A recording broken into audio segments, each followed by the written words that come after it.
What's up, guys? It's me, Alan. I am back with another video, back with my NASCAR Xfinity Series Las Vegas race review. And much like the Truck Series, the action was kept mostly to the first two stages because the third stage was a goddamn dud.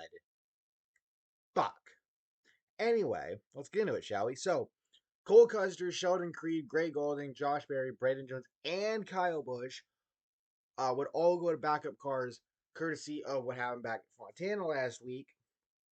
And then Patrick Emmerling, uh, a replacement driver in the 53 car, would start at the back as well. Parker Kligerman goes for a spin early, courtesy of John Hunter Nemechek, and brings out the early caution, and that's it for stage one. John Hunter Nemechek takes the stage victory. Allgaier second, Austin Hill third, Chandler Smith fourth, Riley Herbst fifth, Danny Hummerkin sixth, Kyle Busch seventh, Sammy Smith eighth, Sheldon Creed ninth, and Josh Berry in 10th. Barry and Moffitt made contact on pit road. Alex Bay got an uncontrolled tire penalty. Josh Bilicki got a speeding penalty. Joey Gase stalls under caution. We get the race going again for stage two. Garrett Smithley has to pit during stage two, as does Parker Retzlaff, both with issues. We get a caution for Josh Berry spinning off turn four, and then he gets a commitment line violation, courtesy of on pit road, of course, because he drove through the grass to get on pit road. And then on the ensuing restart, Justin Allgaier gets a penalty for a restart violation, having to serve a pass-through penalty on pit road. Now, what happened was he went below the not yellow line. He went below the white line before the start-finish line. Obviously, on non-super speedways, you can pass below the line. The problem is you can't do that before the start-finish line on a restart. You have to keep in line. He didn't. Some think it's bullshit, but them's the rules, and he had to serve a pass-through penalty. Taylor Smith and Riley Herbst make small contact, and then Roger Caruth goes for a spin to bring out the caution in stage two.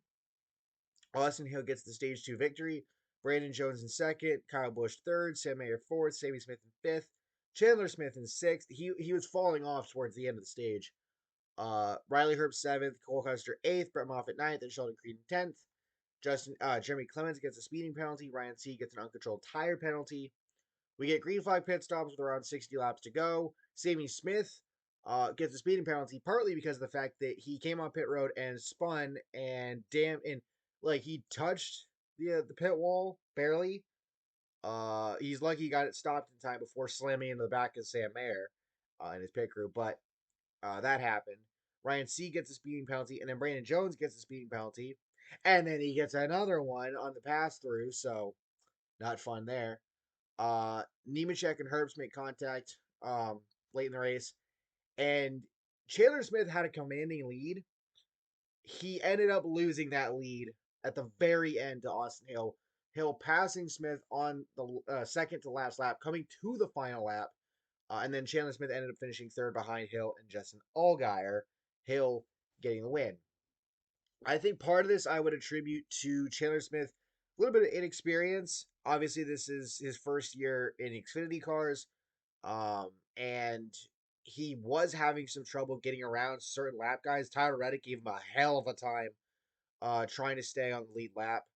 There was another little moment that Chandler had a little later on, or something like that potentially. Adam Alexander was talking about on the broadcast. Um, but I think the car just fell off towards the end, and that allowed Austin Hill and Justin Allgaier to catch him. So unfortunately, Chandler Smith he led a crap load of laps, over 100 actually, but his first career Xfinity win will have to wait. But he still had a hell of a drive today.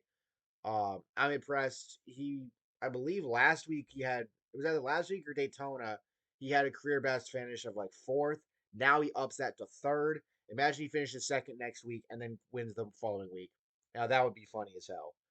Um, but I mean, again, overall, it's just like the action was kept really to the first two stages and only a handful of cautions. And I'm not saying that a race needs to have a lot of cautions to be good. It's just that with Las Vegas, a lot of it is you're watching for passes, whether it be lead lap cars or lead lap cars kind of trying to get around lap down cars, and it's just nothing really happened, and it kind of sucks. I mean, especially coming off of even with the rain issues for the Xfinity race, um, on last Saturday that pushed the race to Sunday after the Cup race. I mean, you look at Fontana last week compared to this. Mm, I don't know, but like, I'm not trying to diss Vegas in any sort of way. I think the Cup race tomorrow should be pretty good, but like, come on, get it together, please. With all that being said, though, make sure to drop a like, subscribe, and turn on post notifications so you don't miss out on future videos and streams. Trying to get to 800 subscribers before WrestleMania, and I'll catch y'all next time. Peace.